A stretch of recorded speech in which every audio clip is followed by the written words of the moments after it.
अगस्त, ये तारीख हर भारतीय दिल में गर्व, जोश और देशभक्ति की लहर भर देती है।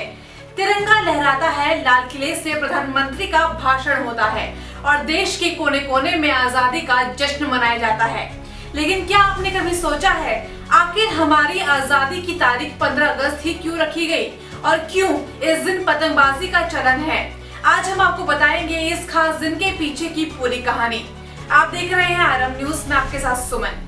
शुरुआत में ब्रिटिश सरकार की योजना थी कि भारत को 30 जून 1948 तक आजादी दे दी जाएगी, लेकिन इस समय देश में हालात बिगड़ते जा रहे थे। हिंदू मुस्लिम दंगों का डर, राजनीति टकराव और विभाजन की चर्चा, सब कुछ अपने चरम सीमा पर थी। ऐसे में ब्रिटेन के आखिरी वायसरॉय लॉर्ड माउंटबेटन ने फैसला लिया, भारत को तय समय से पहले आजाद कर दिया जाए ताकि हालत ना बिगड़े।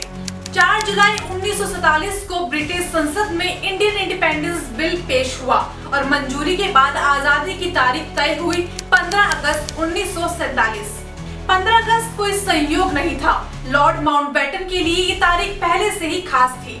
दरअसल 15 अगस्त 1945 को द्वितीय विश्व युद्ध का अंत हुआ था, जब जापान ने आत्मसमर्पण किया था।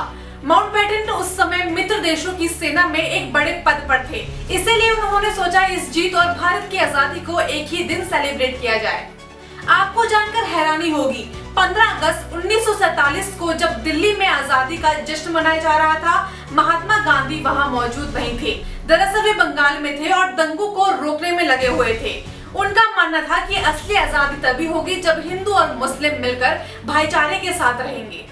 अब बात करते हैं पतंगबाजी की। आज तो 15 अगस्त पर हम रंग बिरंगे पतंग उड़ाते हैं, लेकिन ये परंपरा विरोध के रूप में शुरू हुई थी। 1928 में जब अंग्रेजों ने साइमन कमीशन भेजा तो पूरे देश में नारा गूंजा, साइमन गो बैक। इस संदेश को दूर तक पहुंचाने के लिए लोग काले रंग की पतंगों पर नारा लिखकर उड़ाते थे। आजादी के बाद पतंग का मतलब बदल गया, अब ये खुली उड़ान और आजाद भारत का प्रतीक बन गया। आज दिल्ली, लखनऊ, जयपुर, अहमदाबाद जैसे शहरों में 15 अगस्त की पतंगबाजी एक बड़े त्योहार में बदल चुकी है। लोग छतों पर इकट्ठा होते हैं, आसमान में रंग बिरंगे पतंग उड़ाते हैं और कट गया की आवाज से जोश और भी ज्यादा बढ़ जाता है। लेकिन याद रखें, पतंगबाजी के साथ सुरक्षा भी जरूरी है। धातु वाली मांझा से बचें, पक्षियों को नुकसान न पहुंचाएं और भीड़ वाले इलाकों से सावधानी बरतें। 15 अगस्त सिर्फ एक छुट्टी नहीं, ये हमारी एकता, संघर्ष और बलिदान का प्रतीक है। 2025 में हम अपना 69वां स्वतंत्र दिवस मनाने जा रहे हैं, तो इस बार जब आप आसमान में तिरंगा और पतंग लहराते हुए देखें तो याद रखिए, इनके पीछे संघर्ष, अनगिनत कुर्बानियां और आजाद की अनमोल कहानी छिपी है। आरएम न्यूज की तरफ से आपको स्वतंत्र दिवस की हार्दिक शुभकामनाएं। जय हिंद।